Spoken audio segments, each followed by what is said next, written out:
Proses penuaan sering menjadi penyebab lansia mengalami penyakit kronis dan mudah terinfeksi virus, termasuk COVID-19. Sejak awal tahun 2020, tingkat kematian akibat COVID-19 di Indonesia mencapai hampir 160.000 kasus. Dari kasus tersebut, 11,7% adalah lansia dengan angka kematian tertinggi di antara semua rentang usia dengan persentase 46,6%. Studi dokumentasi rekam medis pasien lansia di salah satu rumah sakit rujukan COVID-19 di Sumatera Utara menunjukkan bahwa angka kematian lansia karena COVID-19 adalah 23,3%. Hal ini diperberat dengan keluhan sesak nafas, komplikasi ginjal, dan penurunan tekanan darah secara signifikan. Komorbid tertinggi pada lansia yang terkonfirmasi COVID-19 di Indonesia memiliki karakteristik penyakit diabetes dengan keluhan utama demam, batuk, dan sesak. Penelitian juga menunjukkan bahwa terdapat dampak psikologis, fisik, dan sosial pada orang yang terkonfirmasi COVID-19 dan dilaporkan mempengaruhi kondisi mental dan kehidupan sosial pasca pemulihan.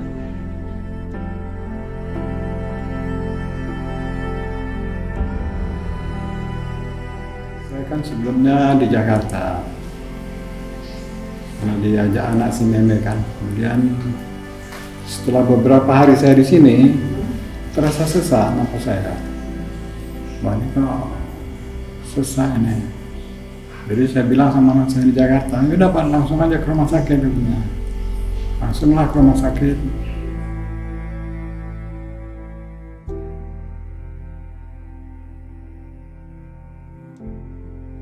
Saya ini kan di masjid ini bendahara masjid, jadi setiap Jumat itu sering hitung duit sama wakil bendahara.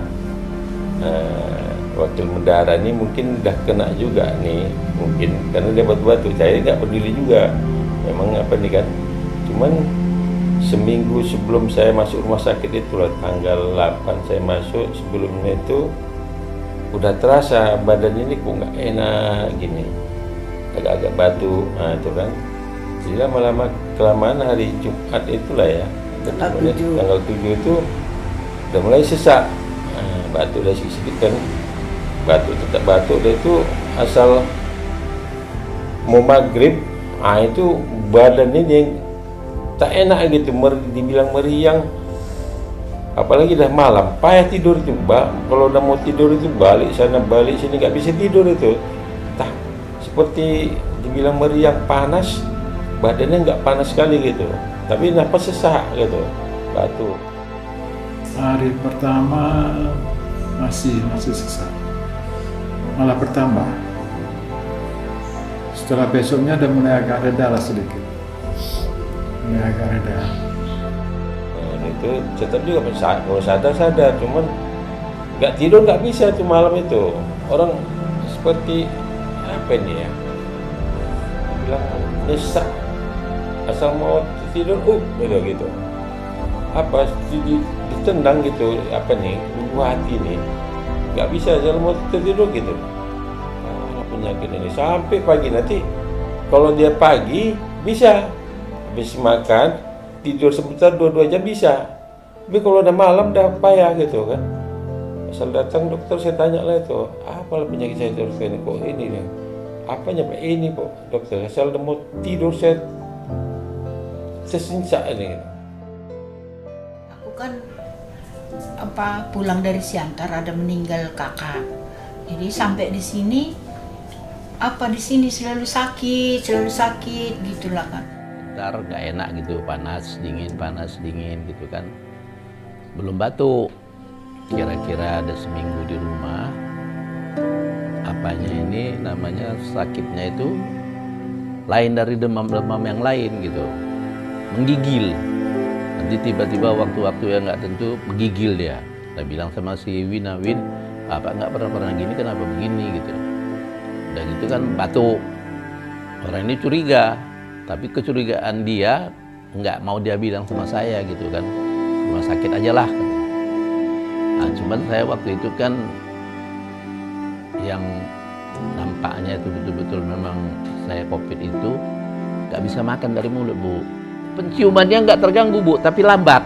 Kakak nggak tahu kalau itu COVID, karena kan batuk biasalah, agak sesak, mungkin batuk biasa gitu ya kan. Terakhir dibawa ke dokter apa namanya itu ya, dokter paru gitu, katanya bronkitis biasa, sesak, batuk gitu, udah tuh panas dingin, badan kepala sakit berat gitu, karena darah dari hidung udah ada, kalau batuk ada juga darahnya. Terus pas hari itu ada pas sedang parah-parah 3 hari, baru situ buang air besar berdarah. Itulah, jadi saya udah parah lah ini gitu, perut sakit, buang air besar sakit.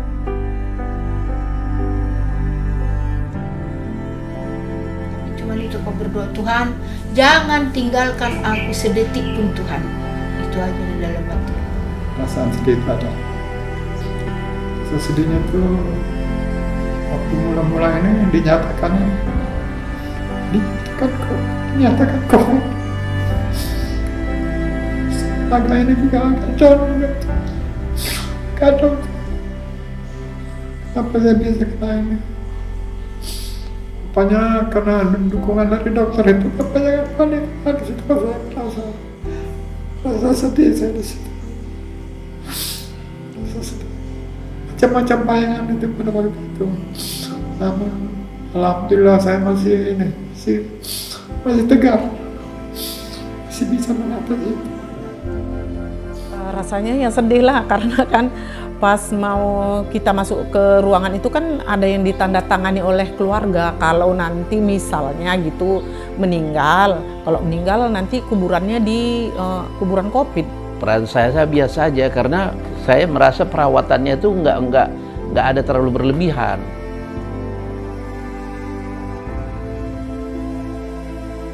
Satu sunyi, karena kita sendiri di atas itu nggak ada. Yang datang yang pakai robot cuma suster-suster, anak nggak boleh, ingatan makanan nggak boleh ya kan. Takut itu ya tentu ada rasa kata itu.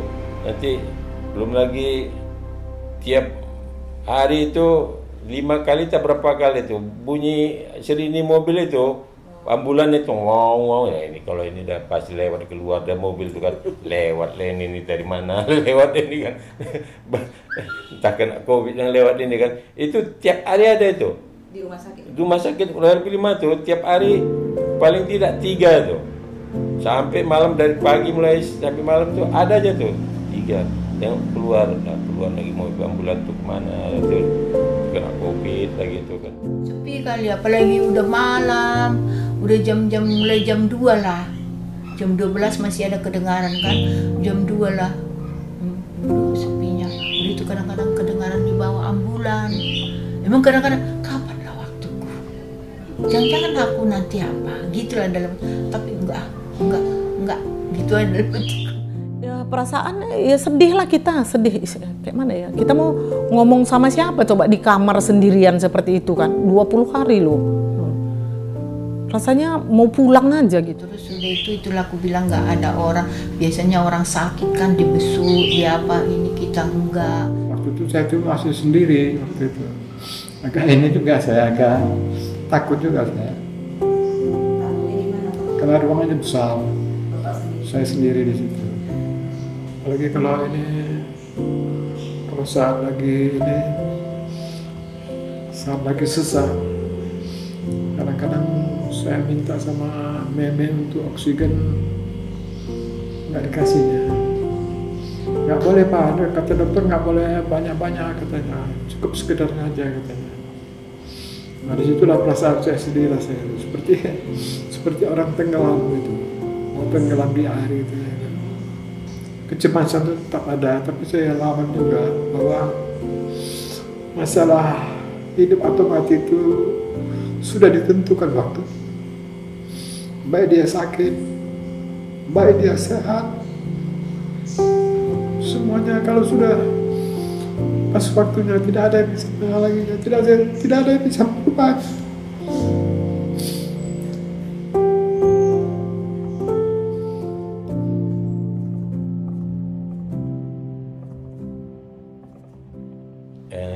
Itulah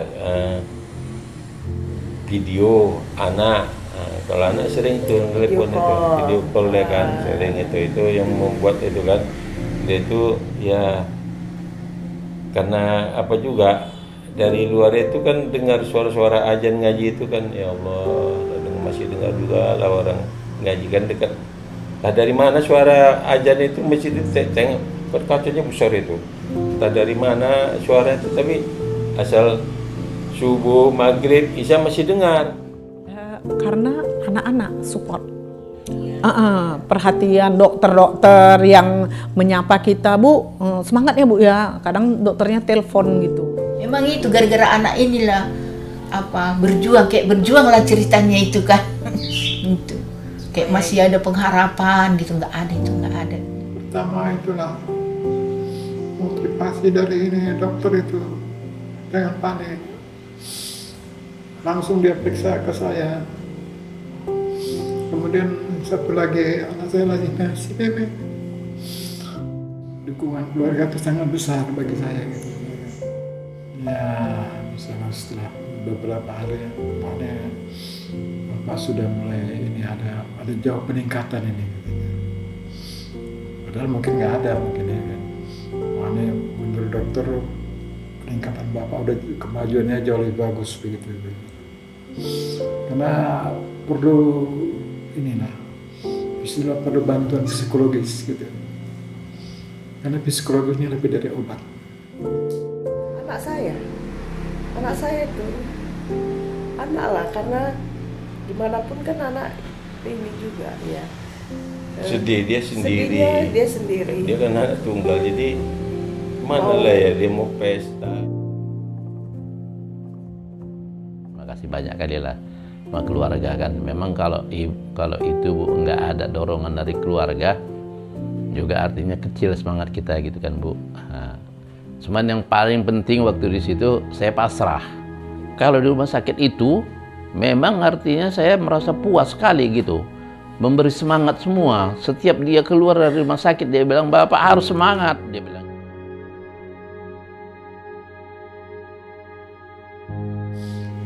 Kalau dulunya ini jarang-jarang saya berzikir itu. Jadi sejak saya ini di sana, kebetulan perawatnya pun ada mengingatkan rajin-rajin berzikir. Nah, di situlah saya ini. Sampai sekarang mudah-mudahan pengalaman itu ini dapat membantu itu. Apalagi pada waktu ini, pada waktu napas kita sesak. Setelah berzikir itu terbantu rasanya. Setelah kita terbantu dengan berzikir itu. Tuhan kayak mana, kayak di sampingku kayaknya gitu. Kayak hangat ku rasa gitu. Hangat gimana sih? Kayaknya kayak hangat badanku ini ku rasa kayak ada yang di sampingku gitu. Setiap saat itu diambil darah, Bu. Itu yang jadi yang saya betul-betul merasa bahwa penyakit saya ini berat gitu. Kalau saya udah dikabarkan meninggal, udah memang saya batuk darah, ingus darah, BAB-nya pun ada juga darahnya gitu.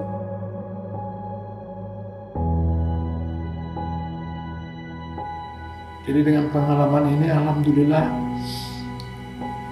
emosi saya jauh lebih terkontrol. Misalnya ada perkataan orang yang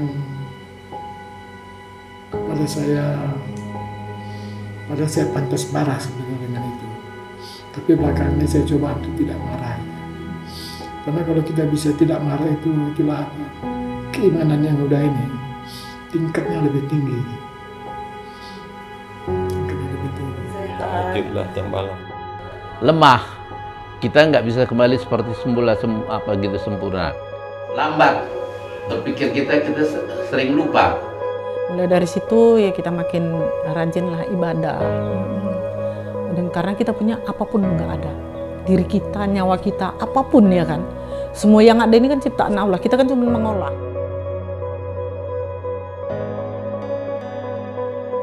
Pulang kita dari rumah sakit, kayaknya dijauhin orang, itu satu. Kan dijauhin orang, keluarga pun dijauhin kita, nggak ada yang datang. Percaya semua menghindar gitu. sangat menghindari semua, bahkan anak kami lewat aja pun jangan dekat-dekat gitu. Seperti kita udah terasing dibuat orang sini gitu. Sakit hati. Harus lebih banyak motivasi ke orang tua. Baiknya kita diperhatikan. Terus sampai udah itu kita kayak mana bilang, dihibur. Jadi kalau diperhatikan kan berarti kan kita merasa lega. Assalamualaikum warahmatullahi wabarakatuh. Salam sejahtera bagi kita semua. Saya Dr. Sinta Silaswati, Ketua Pengurus Pusat Ikatan Perawat Gerontik Indonesia, sangat menyambut baik adanya video yang dapat mengedukasi masyarakat tentang COVID-19 dan hal-hal yang dirasakan oleh para lanjut usia penyintas COVID-19. Lansia yang menderita sakit sering memiliki karakteristik keluhan yang tidak khas karena banyaknya penyakit yang dideritanya. Kondisi ini bila ditambah dengan terinfeksi COVID-19, maka tentu akan memperberat kondisi sakitnya. Oleh sebab itu, perlu adanya berbagai informasi yang mampu mengedukasi para lansia, keluarga, dan masyarakat agar mewaspadai tanda dan gejala perjalanan penyakit yang dirasakan, perubahan-perubahan emosi, termasuk perasaan sedih, khawatir, ketakutan, dan kesepian, cara-cara menguatkan diri sendiri agar tetap mampu bertahan dan bersemangat untuk sembuh, serta menemukan hal-hal baik yang dirasakan selama dalam perawatan. Dukungan keluarga atau orang terdekat, termasuk tenaga kesehatan dalam hal ini perawat, sangat dibutuhkan lansia. Adanya aturan untuk tetap menjaga jarak atau keep social distancing jangan menyurutkan niat baik kita untuk tetap memberikan dukungan bagi para penderita COVID-19. Dukungan moral terbukti mampu menguatkan mekanisme pertahanan diri pasien, termasuk lansia, untuk bertahan dan bersemangat pulih dan sembuh dari masalah kesehatan yang dideritanya. Video ini mampu memberikan gambaran nyata berdasarkan pengalaman-pengalaman lansia yang berhasil keluar dari rasa ketakutan dan kekhawatiran akan bahaya COVID-19. Video ini juga memberikan gambaran bahwa pendekatan asuhan pasien yang dilakukan secara komprehensif meliputi dukungan psikologis, sosial, dan spiritual sama pentingnya dengan kebutuhan kesembuhan secara fisik. Pendekatan asuhan pasien yang komprehensif terbukti mampu menguatkan para survival COVID-19 termasuk lansia untuk bertahan secara positif. Saya berharap akan ada banyak lagi video-video semacam ini yang sangat dibutuhkan masyarakat.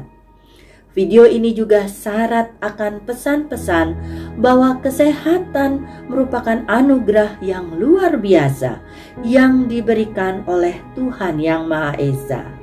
Siapapun dapat terjangkit COVID-19, maka mari kita jaga kesehatan kita dengan menjaga lingkungan agar tetap bersih, makan makanan yang sehat, istirahat cukup, tetap menjalin hubungan sosial melalui media-media yang kita miliki, serta lebih mendekatkan diri kepada Tuhan yang memiliki kuasa atas diri kita.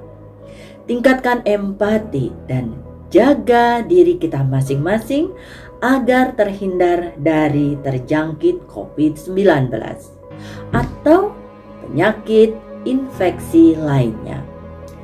Tebalkan rasa empati kita dan hindari perilaku mengasingkan para survival COVID-19. Semoga Allah SWT, Tuhan yang Maha Esa, memberikan kesehatan paripurna bagi kita semua. Terakhir, saya mengucapkan banyak terima kasih atas perhatian para pendengar dan pemerhati kesehatan lansia di seluruh Indonesia. Mari jaga lansia di sekitar kita, karena kita pun akan dijaga anak cucu kita kelak saat kita menjadi tua. Bagi seluruh lansia di Indonesia, tetap sehat dalam usia senja, terus berkarya, dan menjadi panutan bagi generasi selanjutnya. Wassalamualaikum warahmatullahi wabarakatuh.